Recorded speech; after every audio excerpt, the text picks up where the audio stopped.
వాతావరణంలో మార్పులతో హైదరాబాద్లో వైరల్ ఫీవర్స్ వ్యాపిస్తున్నాయి. ముఖ్యంగా స్కార్లెట్ జ్వరాల బారిన పడుతున్న చిన్నారుల సంఖ్య రోజురోజుకు పెరుగుతోంది. స్టెప్టోకోకల్ ఫైరింగెస్ అనే బ్యాక్టీరియా కారణంగా స్కార్లెట్ ఫీవర్ సోకుతుందని పిల్లల వైద్య నిపుణులు చెబుతున్నారు. రోజువారీ ఓపీలో 10 నుంచి 15 మంది ఈ జ్వరంతో బాధపడుతున్నారని Care hospital paediatrician doctor Priyanka Reddy చెబుతున్నారు. మరిన్ని వివరాలు మా ప్రతినిధి అంజుమా అందిస్తారు. వాతావరణంలో మార్పులు వచ్చినప్పుడు అనేక అనారోగ్యాలు వస్తూ ఉంటాయి. వైరల్ ఫీవర్స్ కూడా ఎక్కువగా వస్తుంటాయి. అయితే ప్రస్తుతం మనం చూసుకున్నట్లయితే కూడా మధ్యాహ్నం సమయంలో మనకు విపరీతమైన ఎండ ఉంటుంది. రాత్రి సమయంలో కూడా మనకు వెదర్ అనేది మారుతుంది. ఈ నేపథ్యంలోనే సిటీలో వైరల్ ఫీవర్స్ ఎక్కువగా అటాక్ అవుతున్నాయి. ముఖ్యంగా చూసుకున్నట్లయితే కూడా చిన్న పిల్లల్లో మనకు స్కార్లెట్ అనే ఫీవర్ కూడా ఎక్కువగా కనిపిస్తుంది. అసలు ఈ ఫీవర్ ఎందుకు వస్తుంది, దీనికి గల కారణాలు ఏంటి అనే విషయాలను తెలుసుకుందాము. ప్రస్తుతం మనతో పాటు హైటెక్ సిటీ కేర్ హాస్పిటల్ బ్రాంచ్లో ఉన్నటువంటి పీడియాట్రిషియన్ డాక్టర్ ప్రియాంక రెడ్డి ఉన్నారు. మిగతా విషయాలను ఆవిడ మాటల్లోనే అడిగి తెలుసుకుందాము. నమస్తే మ్యామ్. మ్యామ్, నార్మల్గా మనం వెదర్ చేంజ్ అంటే ఇప్పుడు మనం ఒక సీజన్ నుంచి ఇంకొక సీజన్కి వెళ్తున్నప్పుడు మనకి వెదర్ చేంజెస్ అనేవి వస్తూ ఉంటాయి. సో ఈ టైంలో మామూలుగా మనకు వైరల్ ఫీవర్స్ అనేవి అటాక్ అవుతూ ఉంటాయి. సో ప్రజెంట్ మనం చూసుకున్నట్లయితే చిన్న పిల్లలు మనకు స్కార్లెట్ అనే ఫీవర్ ఎక్కువగా వస్తుంది. ఓపీకి కూడా ఎక్కువగా కన్సల్ట్ అవుతూ వస్తున్నారు. అసలు ఈ ఫీవర్ ఎందుకు వస్తుందంట? సో గత 2 నెలలుగా మేము చాలా మటుకు ఓపీలో చూసే పిల్లల్లో చాలా శాతం వరకు కేసెస్ మనం అనుకున్నట్టుగా స్కార్లెట్ ఫీవర్ అనే కేసెస్ చాలా మటుకు ఉన్నాయి.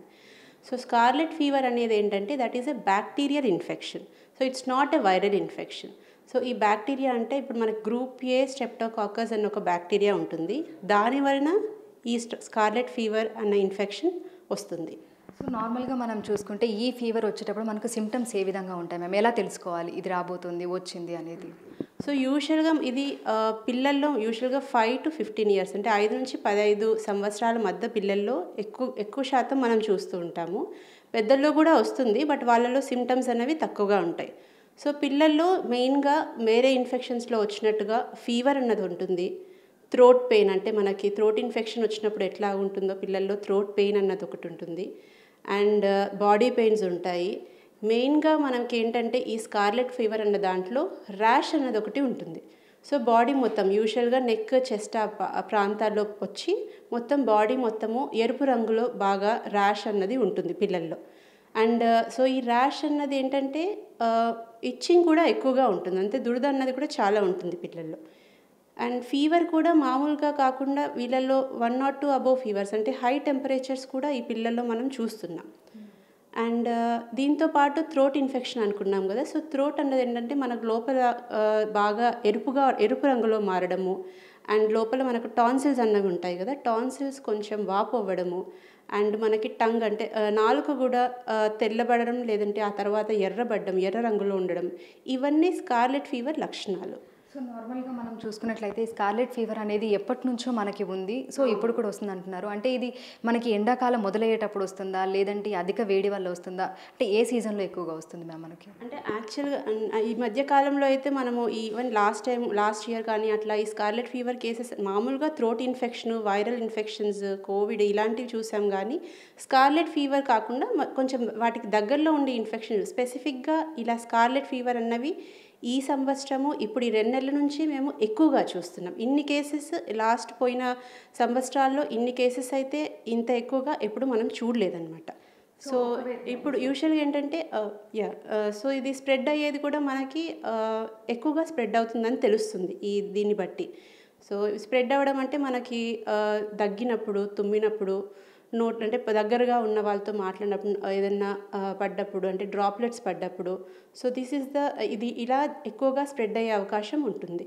సో నార్మల్గా ఈ వైరల్ ఫీవర్ అటాక్ అయినప్పుడు ఎట్లాంటి మెడికేషన్ తీసుకోవాలి మ్యామ్? ఎలా ఉంటుంది దీనికి మెడికేషన్, ఏ విధంగా ఉంటుంది? సో యూజువల్గా మెడికేషన్ మనము ఫీవర్ ఉన్నప్పుడు మనం అందరు వాడేటట్టు పారాసిటమాల్ అవి వాడాల్సి ఉంటుంది. సో హై టెంపరేచర్స్ ఉంటున్నాయి కాబట్టి ఫీవర్ కంట్రోల్లో పెట్టడం అనేది చాలా ఇంపార్టెంట్.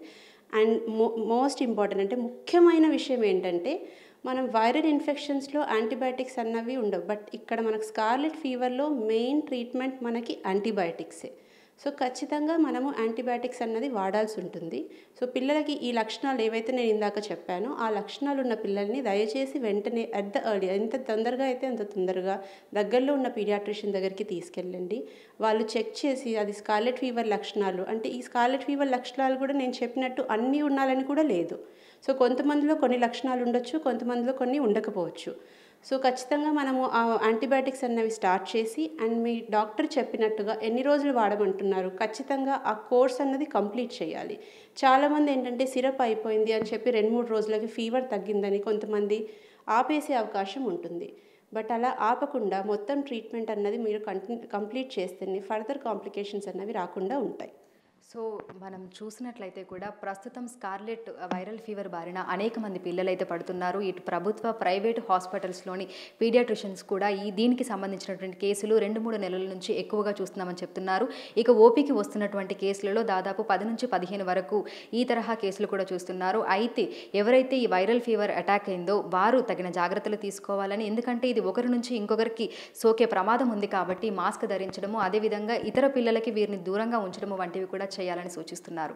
వీడియో జర్నలిస్ట్ హరితో అంజుమా, బిగ్ టీవీ, హైదరాబాద్.